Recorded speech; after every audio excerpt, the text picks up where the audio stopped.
Greetings, my beautiful lovelies. It's Emmy. How are you? It's great to see you and welcome back. Today's video is sponsored by Helix Kids Sleep, designed by Helix Sleep, a premium mattress in the box that are designed for growing kids and their preferences in mind. The Helix Kids Sleep mattresses are designed to be safe, comfortable, durable, and conveniently shipped right to your door. So what makes the Helix Kid mattress special is its two-sided design. It is designed to grow with your child. The 3 to 7 side has a firmer mattress so that it can support their growing bodies, while the 8 to 12-year-old side is a little bit softer for comfort. The mattresses are made without any harmful chemicals and have undergone extensive lead and phthalate testing. Other kid-friendly features include a hypoallergenic cover, a water-resistant finish, and a microbe shield. So Helix Kid mattresses are tested and approved by medical doctors, sleep consultants, parents, and most importantly, kids, and in 2022 was named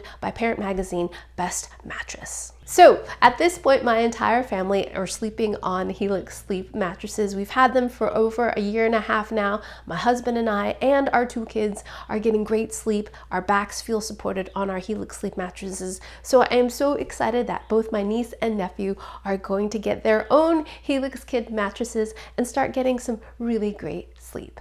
There is a 100-night sleep trial, there are flexible payment plans, financing options, and a 10-year warranty. So if you'd like to get yourself a Helix Kid mattress, click the link down below or head over to helixsleep.com/Emmy to see how you can receive 20% off your Helix Kid mattress along with 2 free pillows. Big thanks to Helix Kid Mattress for sponsoring this video and for allowing me to make better videos for all of you.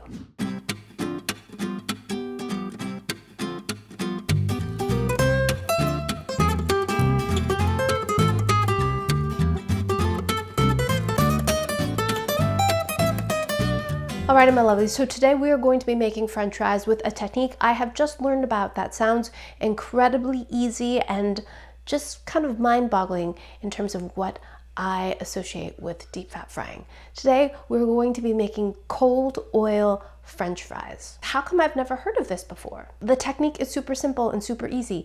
You just cut up your potatoes into french fry sticks, place them into a pot, cover with oil, bring the oil up to a boil, frying temperature, let them cook 15, 20, maybe half an hour, depending on how many french fries you're cooking. Give them a little zhuzh around once in a while, and that's it. Just drain them onto paper towel, salt, and eat. This skips a lot of steps, namely getting the oil up to temperature, then plunging a bunch of wet sticks into oil, which is slightly dangerous, and then monitoring them and then draining them and then increasing the temperature and then frying them again.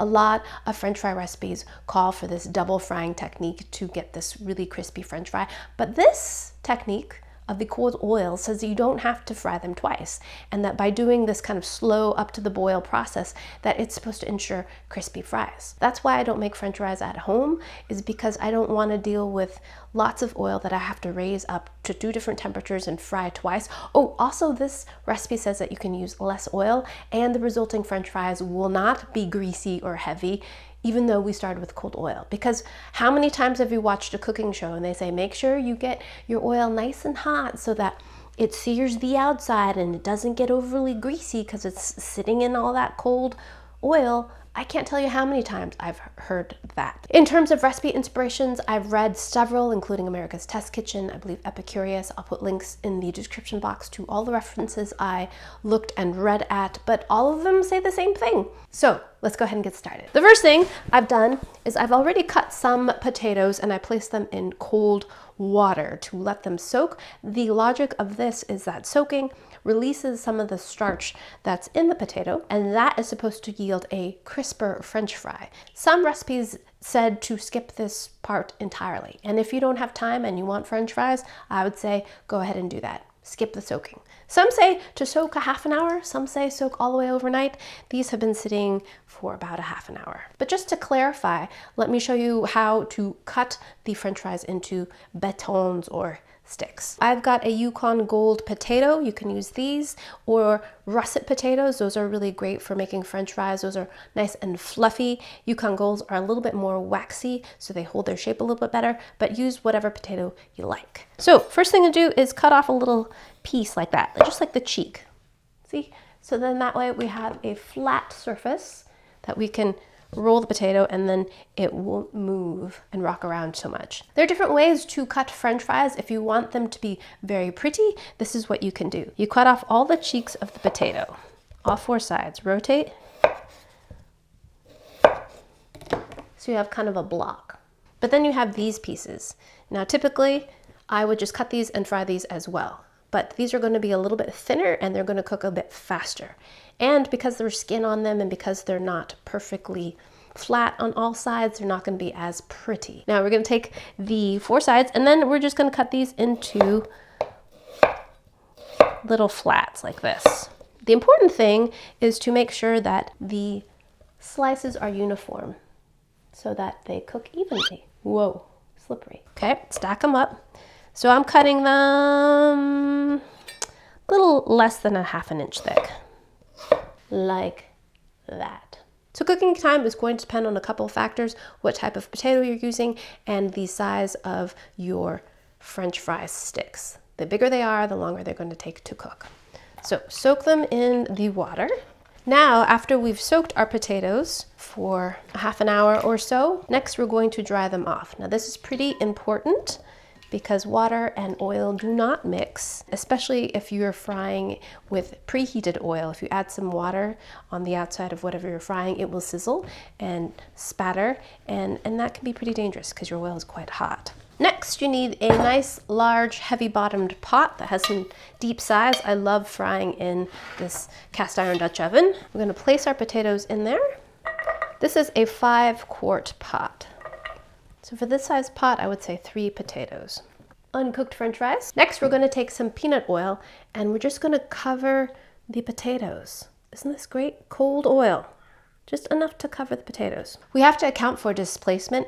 So in terms of the amount of oil in here, I think there is less oil than I would normally use for deep frying. Usually I would put oil to this height before even adding the French fries, but the potatoes are already in there. So now we're just going to turn on the heat and bring this up to a boil. It may take about 15 minutes or so. So the logic of cooking your French fries in cold oil is not only just for convenience, but there is some actual science behind it. Because we're cooking the potatoes at a lower temperature and gradually increasing the temperature, it allows the potatoes to cook slower. So the inside is nice and cooked, and then as the water dissipates, it gets crisper on the outside. So I don't know if it actually saves any time. I think in terms of frying time, it's probably a little bit longer. We're just paying for the convenience of the cold oil, kind of dumping it in and not worrying about getting your oil up to temperature. And for me, most importantly, we're just doing one fry. We're not doing the double fry technique to ensure the crispness of our potatoes. So at this point, we don't touch it. We don't move anything. We just let it sit for a good 15 minutes. Little bit of boobling happening. And then once it comes to a rapid boil, we know we're frying and cooking. So I will see you in a little bit once this action starts to get more vigorous. 6 minutes in. Yes, smelling good in here. Okay, 13 minutes in, and the fries are beginning to float. So I'm just going to give them a little nudge. Be gentle. You don't want to break any of them. Oh, I wish you could smell them. Lovelies, we are getting close. Look at that beautifulness. Oof. Right, my lovelies, we are back. It has been 21 minutes since I placed my fries in cold oil. And they're just about ready. Look at that beautifulness. Can you see that? Okay, yep, nice and golden brown. We're gonna take a little strainer here, and I've got a paper towel lined pan here. Drain the excess oil right onto there. So when I read the recipe, I said 15-20 minutes, a ½ an hour. That seems like a long time to fry, but it is not. This is start to finish. This is from when we place the potatoes into the pot. I get a lot of questions about what to do with used cooking oil. You can skim this off and you can reuse it again to fry another batch of French fries or make fried chicken or something like that. After you've used it a couple of times, it kind of loses its frying ability. And you can check with your local municipality and see if you've got a oil recycling program going on. If not, you can pour it into a jug and dispose of it in your trash. Do not pour it down the drain. You'll cause all kinds of blockage, if not for yourself, for your neighbors. So same thing goes with wet wipes. If you use butt wipes, baby wipes, flushable wipes, put them in the trash. Back to French fries. Now while they're hot, we're gonna do this. Salt them liberally. This is kosher salt. Give them a little shake. Oh my gosh, those look great. So I'm gonna pile them up on a plate. They don't sound as crispy as I had hoped.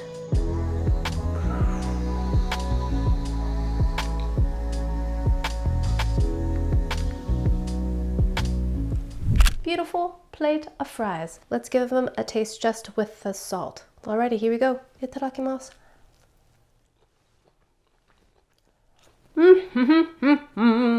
Fantastic. Not as crisp as I had hoped. Maybe soaking them longer in water would have made them more crispy, or using a russet potato instead of a Yukon Gold potato. Potato flavor is excellent. They're perfectly cooked inside, nice and buttery. The salt is great. Delicious. Let's have them with some ketchup because French fries with ketchup are delicious. Bunk. Oh my gosh, they're lovely. This cold oil method of cooking French fries I think is going to be my go-to way of cooking French fries. It's super easy, but most importantly, I love not having to deal with checking the temperature of the oil and that nervousness of potentially splattering hot oil everywhere when I add the potatoes to the hot oil because there's no hot oil. And another thing, while cooking these, there wasn't a lot of sputtering or spattering or hot oil going all over the place, which often happens when you're deep frying. And I think it's because the temperature was slowly raised. And it took 20 minutes and I could have easily been cooking something else for dinner. And I love it. So I think if I cut my French fries thinner, more like a shoestring or like a McDonald's size French fry, they would have been crispier. But they're perfectly cooked. Do they feel greasy? Yeah, but they're French fries. Now I want a burger and a beer. Alrighty, my lovelies, there you have it. That is a really simple, easy technique of cold oil frying French fries. Highly recommend it. Couldn't be any simpler and with more delicious results. Love it. Thanks so much for watching, and big thanks to Helix Kids Mattress for sponsoring this video. If you'd like to get a mattress for yourself, please click the link down below or head over to helixsleep.com/Emmy to see how you can get 20% off your Helix Kids mattress along with 2 free pillows. Thanks again for watching. I hope you enjoyed that one. I hope you learned something. Please share this video with your friends. Follow me on social media. I love hearing from you. I get so many great ideas from all y'all. And I shall see you in the next video. Toodaloo. Take care. Bye.